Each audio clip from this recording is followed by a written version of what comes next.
A quiet college town in California is traumatized when two 20-year-old women are violently abducted. She was sweet, she was caring, she was thoughtful of other people. And with a sexual predator on the loose, everyone fears the worst. We started with one, now we have two. We sure as heck don't want to have three. Local police began an extensive investigation, but so far, they have no solid leads. There really was nobody that was jumping out immediately as who could have committed this horrible crime. Until they call in one of the FBI's most experienced criminal profilers. With his help, these brutal murders were solved. And now, he'll tell us how. My name is Mark Safrick. I spent 12 years in the FBI's Behavioral Analysis Unit investigating violent crimes, often at the very fringe of human behavior. I analyze crime scenes from a unique perspective, inside the mind of the killer.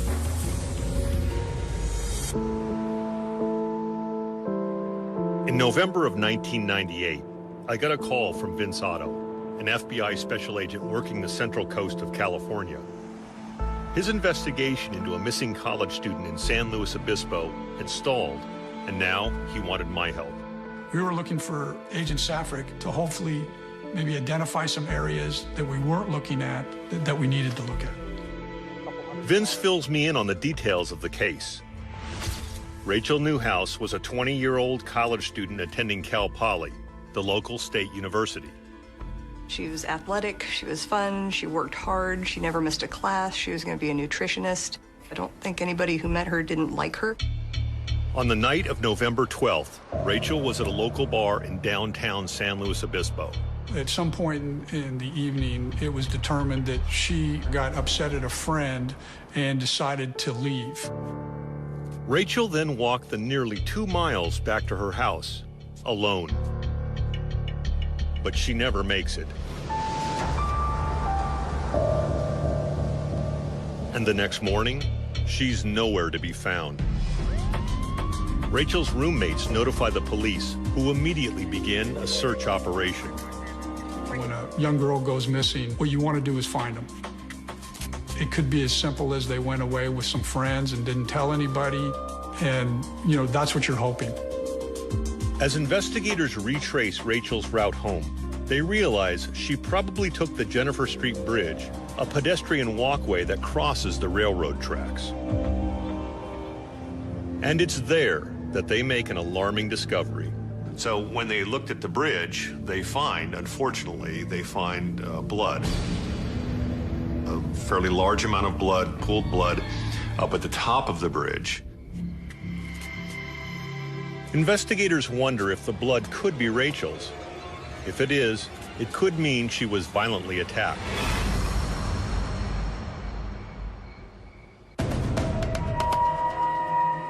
You know, when you see blood and Rachel wasn't appearing for her classes and her scheduled shifts at work, you have to kind of think that something horrible happened to her. And then, police get the test results comparing Rachel's DNA to the blood on the bridge. Those results indicate a high likelihood that the blood from the bridge is that of Rachel Newhouse. It's now fairly clear that Rachel was attacked at the bridge. And as I take a closer look at the blood spatter, I get a pretty good idea of what happened. Clearly, the amount of blood at the top of the bridge, where it looks like the initial assault occurred, is pretty substantial. And there is a blood trail that goes all the way down the stairs, and then a smaller amount of blood at the parking lot. But if you take all that blood together, it certainly isn't enough blood to indicate that the offender killed her at that site. It is enough blood to indicate that she was badly injured. But with a blood trail that ends in the parking lot and no sign of Rachel anywhere, it looks like she was not only attacked, but that she was most likely abducted. That's the last thing we want to see, is a guy actually capturing a victim. It's especially dangerous because it indicates to us that we have a little bit higher functioning offender. A guy who's probably thought about this, has maybe made some more plans. It's always disconcerting when we see offenders taking victims, living victims, to some other location. Now, it's my job to develop a profile or character sketch of the offender, in hopes that we can track him down before he strikes again.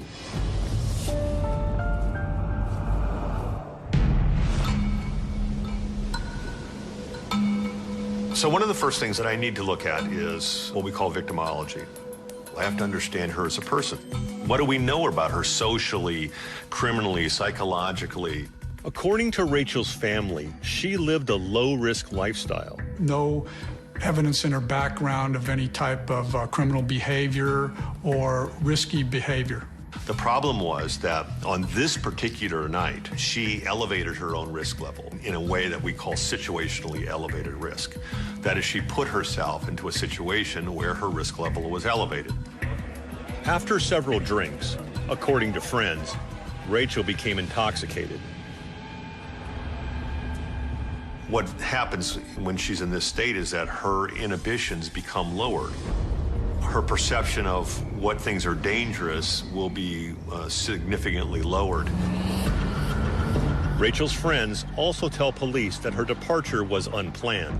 It's not likely she would have done this except for this particular night. And no one would have known.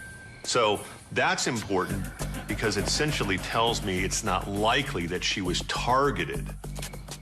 But if Rachel was not sought out specifically by someone who knew her, I have to consider another, more troubling scenario. So that left us with a predator, a guy who's out looking for a victim, targeting this geographical area around the bars, and then Rachel came into his radar screen. And he saw her. And he watched her. And based on my experience with hundreds of cases like this one, when a young, attractive female goes missing under violent circumstances, I am fairly confident of the offender's motive. Abducting Rachel is probably done for sexual reasons. That this predator is abducting her to sexually assault her. With each passing day, our search becomes more desperate. The more time that goes by, and I'm talking about days, the greater the likelihood that you're going to have an unsuccessful resolution, that the victim is going to die. And if she does, it's likely that our offender will target a second victim. He feels empowered now, like the cops can't get me, I know what I'm doing. I think it told us that we had a very dangerous offender, and an offender who was not likely going to stop. Police are convinced that 20-year-old Rachel Newhouse has been violently abducted from a footbridge in San Luis Obispo, California. But local investigators have no solid leads on her whereabouts or the person who took her. What we had was a horrible possibility that there was an individual or individuals in our city that were taking young college females.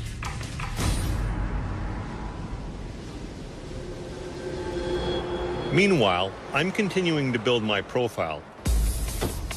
And my next step will be to conduct a close study of the crime scene dynamics. It becomes very helpful to see what both Rachel was faced with in terms of trying to get home that night up the bridge, and then what the offender was faced with in terms of his desire to capture Rachel. Rachel walked up this street here towards the bridge. She needed to cross over the railroad tracks, and the only way to really do that was to cross over this large bridge structure. But at some point, after reaching the top and getting approximately 10 to 15 feet onto the bridge, she was violently attacked. We know this because there were large blood pools at the top of the bridge. Additionally, blood trails came all the way down the stairs here. Being here at the bridge also helps me see through the eyes of the offender.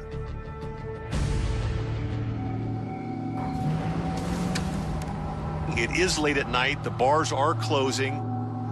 He was on the hunt, he was on the prowl, he was a predator. He saw Rachel, she was intoxicated, she was a little wobbly, he saw the perfect target.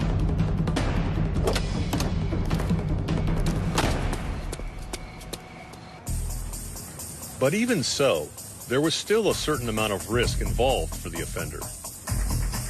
It's lit, it's the train station. Now you're going up to capture somebody who's actually quite a distance away from your vehicle. It's not like you're jumping out, grabbing somebody and throwing them into your car. The question I consider, why would the offender take this much risk? And I'm thinking, well, either he's been drinking or been using drugs and his level of inhibition has been lowered. A vague picture of our offender is now starting to emerge. First, it looks like he might have a history of drug or alcohol abuse. Additionally, I think this is a very strong guy. Rachel's an able-bodied 20-year-old female. She's in good shape. She could fight back. He's got to be able to either control her all the way down that stairwell back to his car, or he has to incapacitate her. But even as my profile takes shape, we have no fresh leads on Rachel's whereabouts.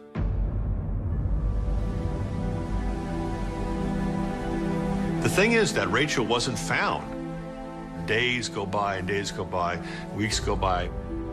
The investigation proceeds for nearly 4 months. The task force is still running leads. But unfortunately, police still have nothing solid pointing to the identity of Rachel's abductor.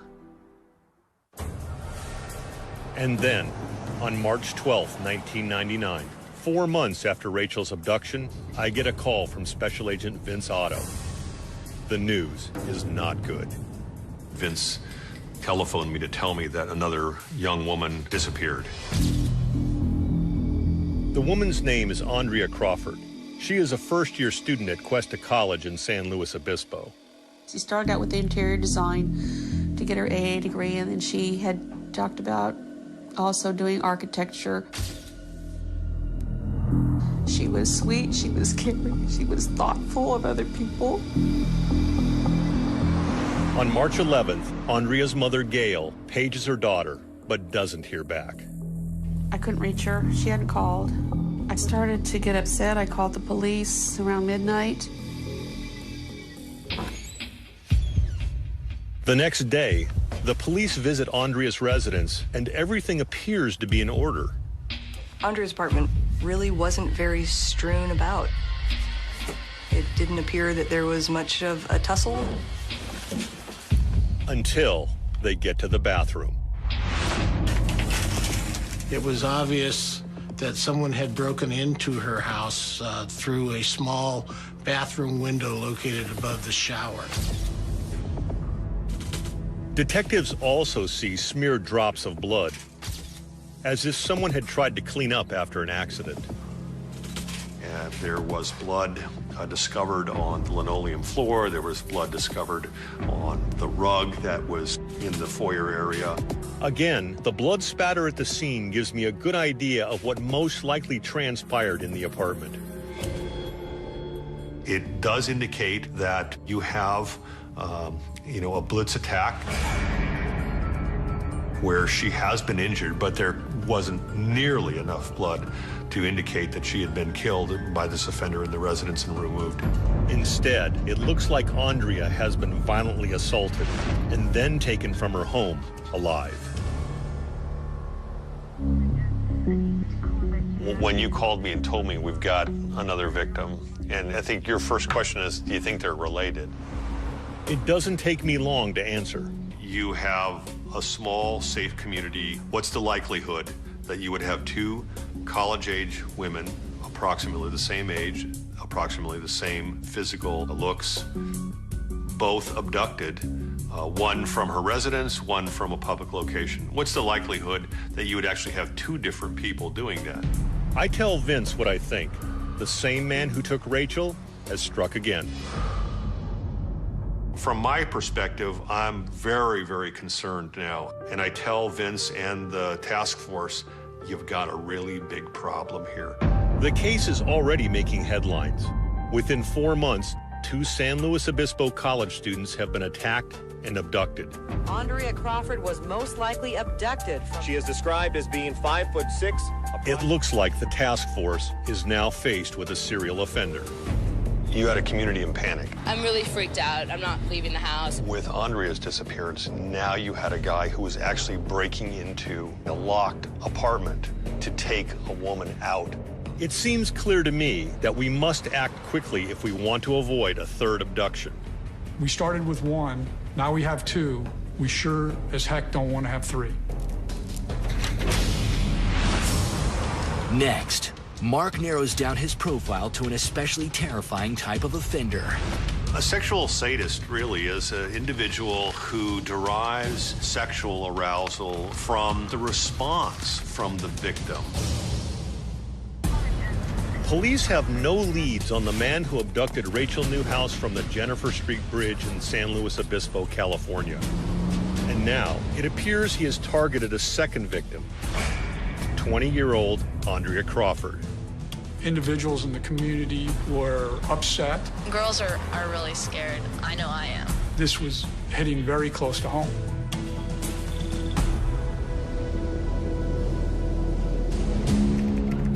As always, one of my first steps is to learn everything I can about the victim. She was dedicated to her studies. She wasn't really a party girl. She wasn't going out at all times of the night. She was really very responsible.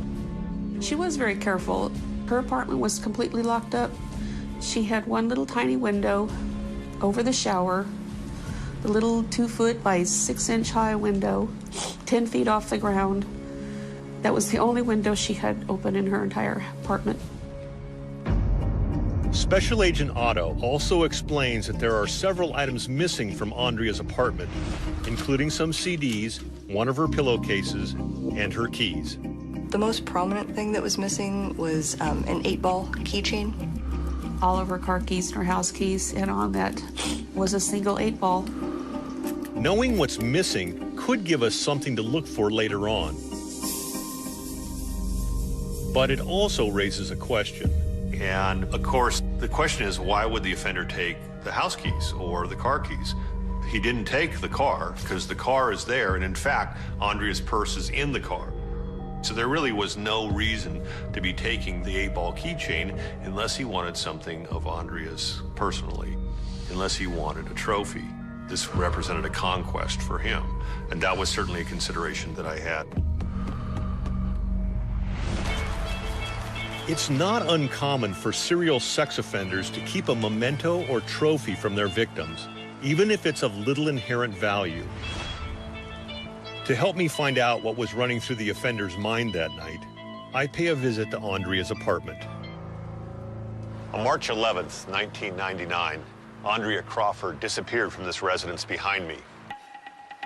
Although this street doesn't have street lights, and with these trees here is likely very dark at night, it's still a risk for the offender. He still is basically operating on an open street where cars can be driving back and forth.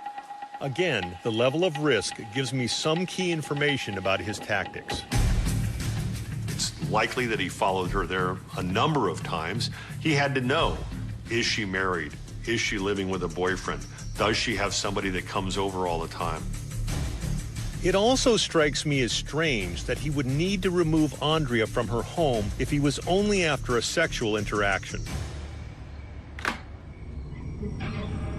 The vast majority of offenders would interact with their victims in the residence. But we don't have that happening here. Instead, he chooses the riskier proposition of removing Andrea from her home. It's a decision informed by the offender's ritualized behavior, which derives from a particular need. That need has to be satisfied for the offender to commit the crime. So they have to commit it a particular way. The interesting thing about ritualized behavior is it tends to elevate the offender's risk because it forces them to do things that they wouldn't normally do. All of this indicates that we are dealing with a very rare and especially dangerous type of offender, known as a sexual sadist. A sexual sadist really is an individual who derives sexual arousal or gratification from the response from the victim that he gets from inflicting the pain. And I think that's what we had here. I think that's why this offender is taking both of these women alive.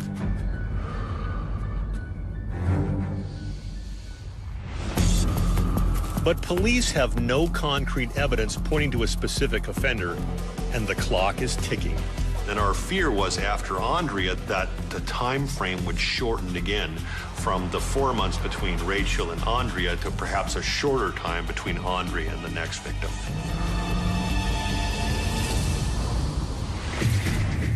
Coming up, police finally name a suspect, but some think they've missed their mark.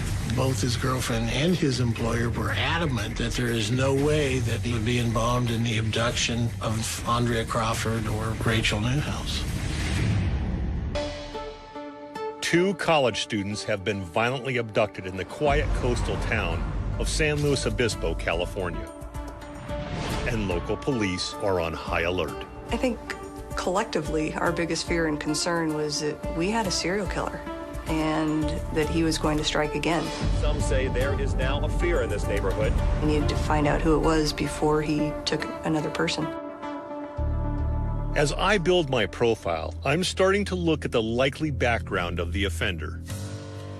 I think we were dealing with someone who had some history, now maybe not a history of abduction, but certainly a criminal history and likely a sexual assault history.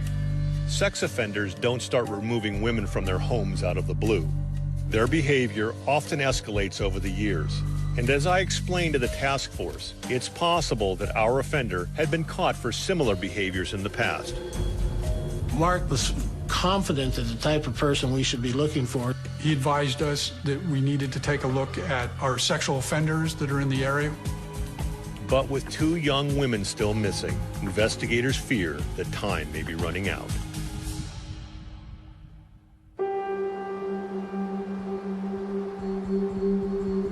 About a week after Andrea Crawford's abduction, a local parole agent named David Zaragoza stumbles on a newspaper article about the case. They suspected foul play. They suspected that there was possibly a struggle and that the suspect might have forced entry.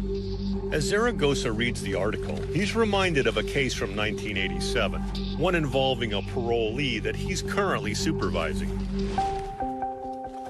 At that moment is when everything about his MO, his criminal history, started creeping into my mind. That's when I very first started suspecting that he might have been involved. He has a prior record, has done prison time for sexual assault and assault of behavior. So there is a history with him. The man's criminal history involves 2 sexual assaults in 1987, a rape and an attempted rape, both in San Luis Obispo County. In the second crime, he had made contact with that victim through his employment, knew where she lived. He showed a little bit of sophistication there in targeting a victim. And at about 3:45 in the morning, broke into a residence through a small window.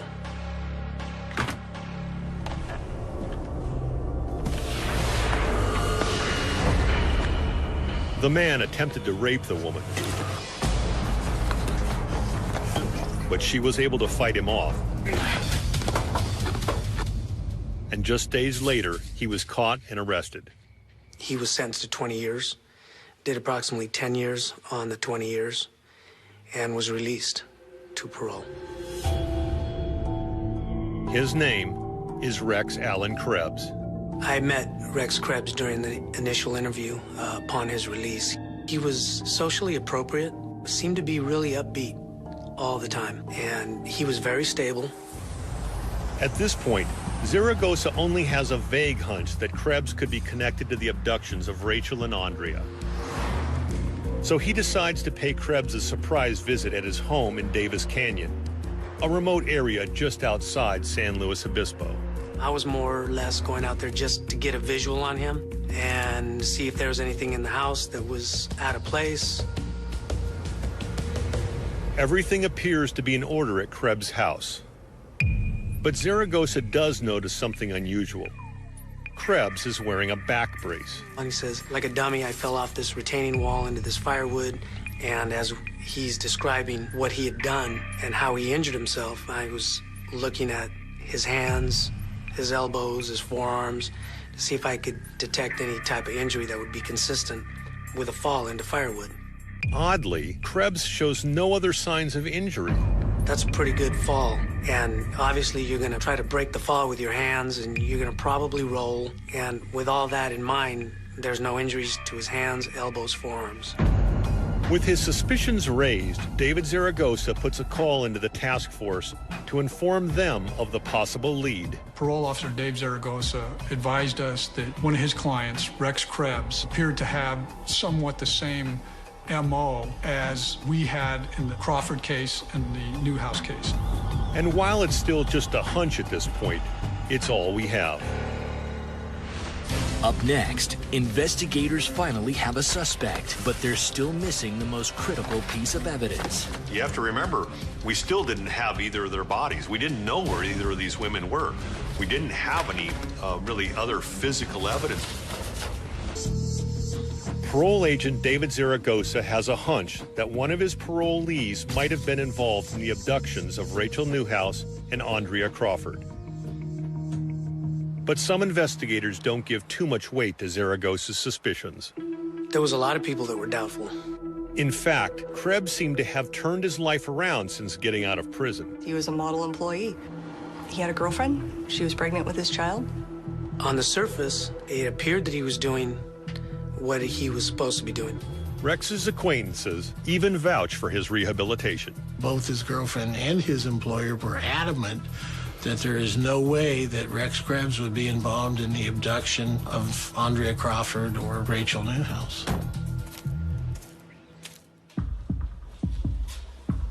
But Zaragoza is still suspicious, and he decides to perform a quick search of Krebs's property. And what we needed to do was find evidence that would either indicate he was involved with this or evidence that would eliminate him as a suspect in this case. And then, as Zaragoza is scanning the room, he notices a simple wooden box on one of Rex's shelves. Inside that wood card box, I discovered earrings, backs of earrings, business cards with the names and telephone numbers of females, as well as an 8-ball keychain. The 8-ball keychain appears to match the description of the one missing from Andrea Crawford's apartment. With that in mind, I seized that item as evidence and later turned it over to the San Luis Obispo Police Department. It's not much, but it's enough to pique the interest of the task force. It's not something that's going to convict an individual, but that's some evidence. That is something that causes us to keep going forward on this. They decide to arrest Krebs for possession of a BB gun that resembles a real handgun, a violation of his parole. As they continue searching, they find the jump seat from Krebs's truck tucked into a small space underneath his house. It was obvious someone had tried to clean that jump seat with some type of chemical. We just packaged it up and sent it off to the Department of Justice laboratory for further analysis.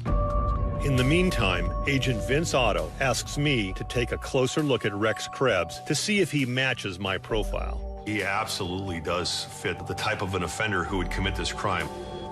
First of all, he was a physically imposing guy, very strong. That matched. His background, his history matched of sexual assault. And in fact, it's interesting when you look at his MO in a prior sexual assault about 10 years earlier, he had the same exact MO. He also has a history of drug and alcohol abuse, another aspect of my profile. All of these things together make me think Krebs could actually be a viable suspect. And now that he's in custody on a parole violation, investigator Larry Hobson gives me a call to discuss strategy as he prepares to interview him. Mark told me it was very important to develop some rapport with Rex, gain his confidence, get him to talk to me. What we wanted to do was to bring him in to sort of part of the investigation. So how did we decide to do that? To essentially tap him in terms of his expertise. Basically has the police going to Rex and saying, hey, you're very knowledgeable about this type of crime. You've been arrested and done time for sexual assault. We're hoping to convince Rex he's more of an informant than a suspect, asking him to shed some light on how the abductor might have been thinking. The point is to gain his trust, keeping him comfortable about sharing information with us. Okay, where do we leave off? So each time that I would go and talk with him, it would be non-accusatory. They were more or less an evidence-gathering type situation in conversation between Rex and I. I'm not trying to tell you anything, because... Hey, I'm picking your head, okay? Any help you can give me, I appreciate. It was Larry in the room for hours with Rex, having to, feel out Rex. What was he feeling? Where was the investigation going? Could he make him feel like he was not a suspect, but, being the helpful witness? That was the ultimate goal, because we were waiting for the analysis of some of that forensic evidence. Again, picking your head, who do you think would have the best opportunity to do something like this? Either one, either girl. Larry interviews Rex repeatedly, always treating him with respect and consideration, as we had discussed. One thing about you, and I'll tell you this to your face because I think it's a good trait. Your truth and honesty is one thing everybody we talk to has to say about you. And then on April 21st, 1999, the lab results from Krebs's jump seat come in. Technicians have examined the seat, and they've found trace amounts of blood. They have also determined whose blood it is. Well, it's blood. It's Rachel Newhouse's. So it's just the whole chill that goes through your body because and it's confirmed. More than 4 months after she was abducted, police finally have strong evidence tying Rachel's disappearance to Rex Krebs. But the forensic evidence is not all we need to solve these cases. You have to remember, we still didn't have either of their bodies. We didn't know where either of these women were. Finding the bodies would typically be an essential part of a successful prosecution. And it's now up to investigator Larry Hobson to extract that critical information from Rex Krebs. I need to know where I can find Andrea and Rachel. The biggest fear would be he would use those magic words and say, I want an attorney. And if that happened, then the chances of recovering Rachel and Andrea's bodies were slim to none.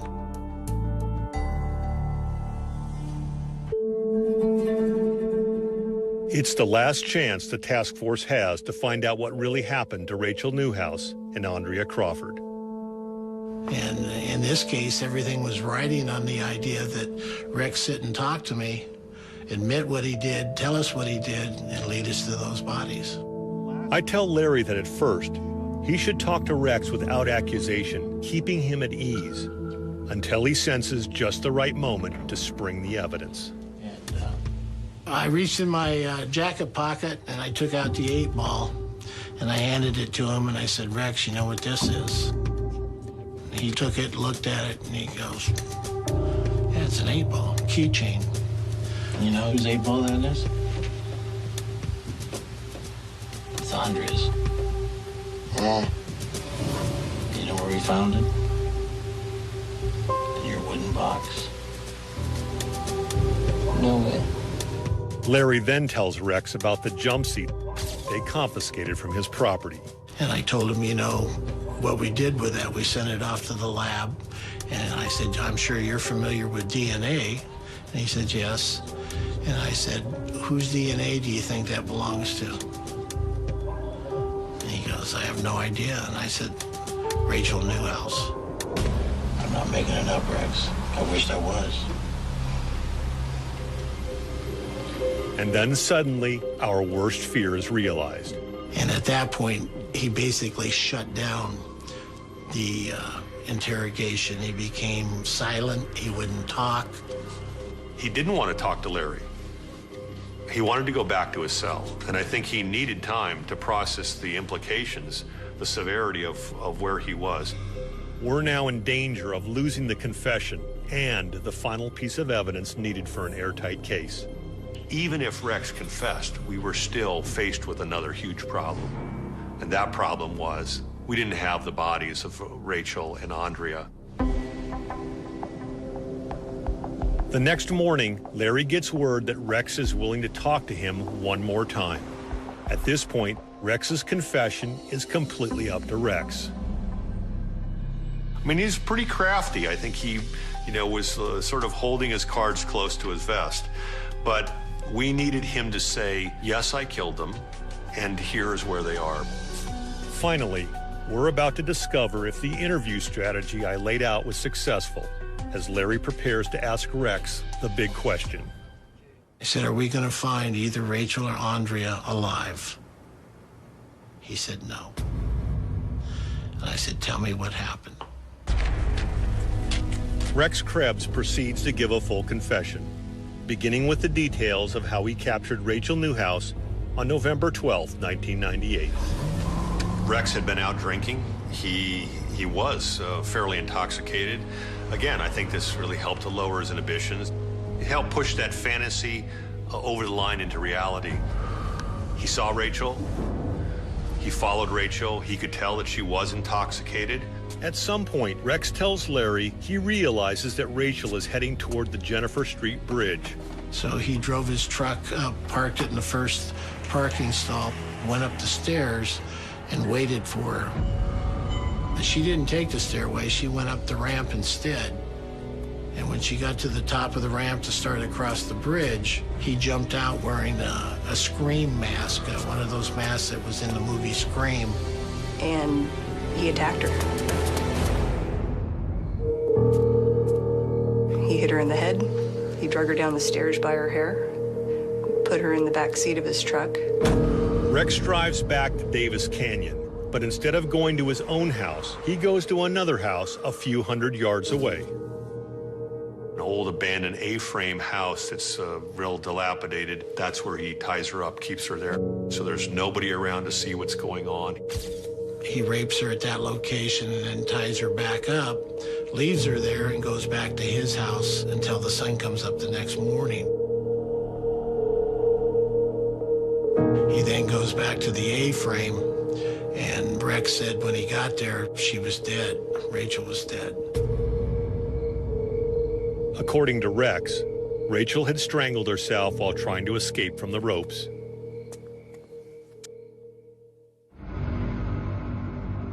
The story of Andrea Crawford is no less brutal or disturbing. Rex began by stalking Andrea outside her house for several days. Eventually, he decided it was time to abduct her, bring her back to his house. He climbed in, up the tree, onto the house numbers, and then through that window. Now, Rex said that window was really hard to get through. As he arches his back through the window, he falls and injures his ribs. He said Andrea must have heard something. There was a cat in that bathroom. She came down the stairs, opened up the bathroom door. Rex blitz attacks Andrea, immediately incapacitating her. Got a pillowcase, put the pillowcase over her head, carried her to his truck, put her in the back. On his way out of the house, Rex grabs Andrea's 8-ball keychain as a souvenir of his conquest. He then takes Andrea to his house and rapes her. And went back out on the living room, sat down and had some more whiskey. Ultimately, he said that she tried to escape. She didn't have her contacts, she didn't have her glasses, and she was trying to escape. Rex leaps up and strangles her to death.